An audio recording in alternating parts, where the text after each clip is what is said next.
Friends,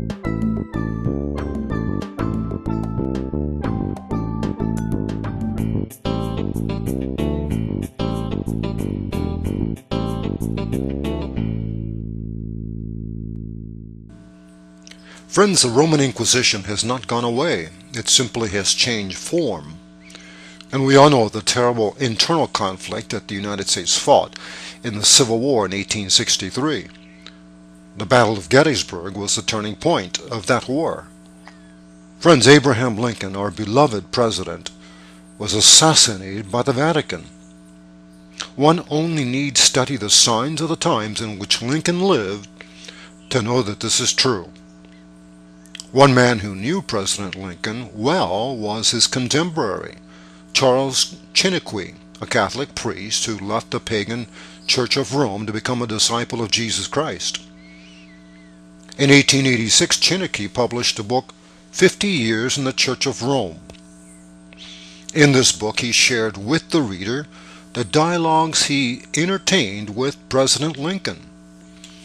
This quote from 50 Years in the Church of Rome, Chiniquy says, "Every time I met President Lincoln, I wondered how such elevation of thought and such childish simplicity could be found in the same man."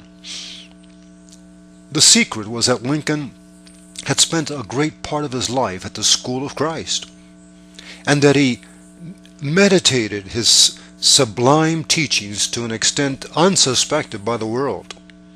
I found in him, Chiniquy says, the most perfect type of Christianity I ever met.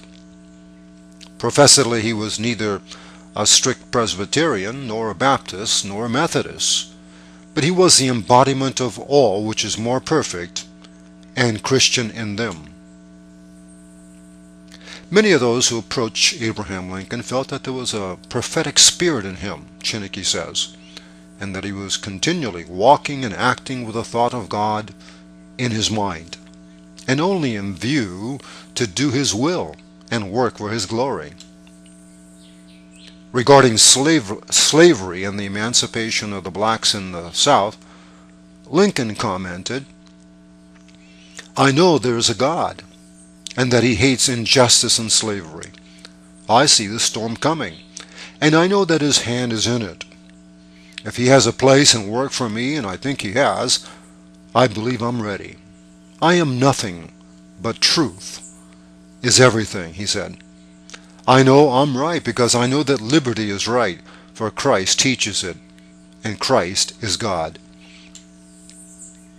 President Lincoln's admonition to his nation in a speech given on April the 30th, 1863 would be most appropriate for today's America. Here's what he says. He says, "We have been the recipients of the choicest bounties of heaven," Lincoln said. "We've been preserved these many years in peace and prosperity. We've grown in numbers, wealth, and power, as no other nation has ever grown. But we have forgotten God. We have forgotten the gracious hand which preserved us in peace and multiplied and enriched and strengthened us. And we have vainly imagined in the deceitfulness of our hearts that all these blessings were produced by some superior wisdom or virtue of our own.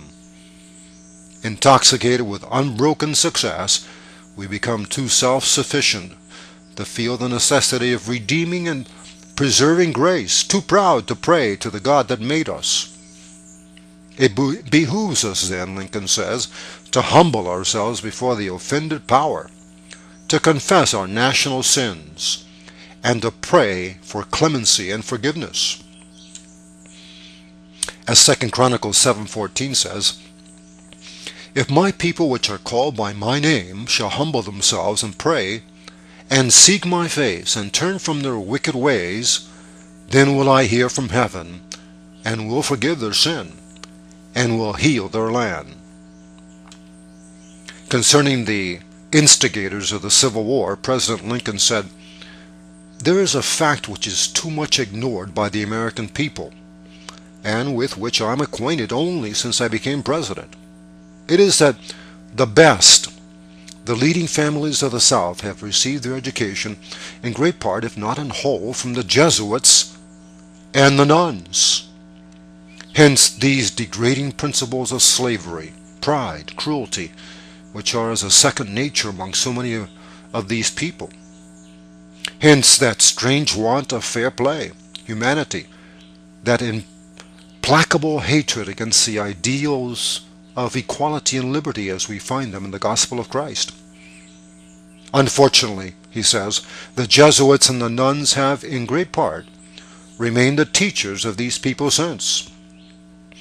They've continued in a silent but most efficacious way to spread their hatred against our institutions, our laws, our schools, our rights, and our liberties in such a way that this terrible conflict became unavoidable between the South and the North. As I've told you before, Lincoln says, it is to popery that we owe this terrible Civil War. In 1864, Pope Pius IX wrote Jefferson Davis a letter that was made public, addressing him as a president of the Confederacy, in effect becoming the only foreign power to recognize the South. This letter caused a mass defection of Roman Catholics from the Union Army to join the Confederates of the South. Pope Pius IX was betting on Jeff Davis to be the one who will hoist the statue of Juno Sospita, the waning Juno, commonly known as Lady Liberty, to the top of the Capitol building.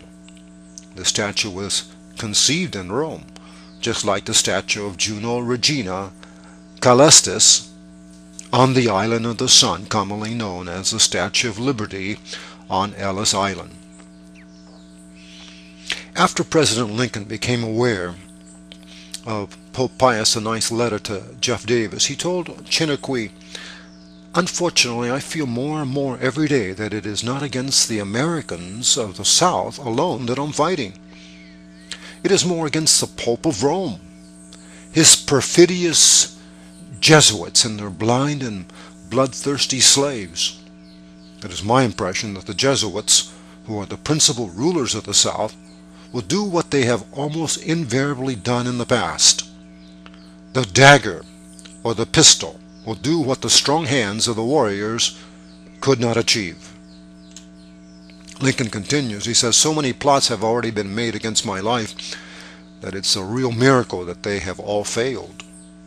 When we consider that the great majority of them were in the hands of the skillful Roman Catholic murderers, eventually trained by Jesuits." Chiniquy commented, "Never had I heard such sublime words. Never had I seen a human face so solemn and so prophetic-like as the face of the President when uttering these things. I was beside myself. Bathed in tears, I tried to say something, but I could not utter a word. I know the hour to leave had come. I asked from the President permission to fall on my knees and pray with him that his life might be spared, and he knelt with me. But I prayed more with tears and sobs than with words.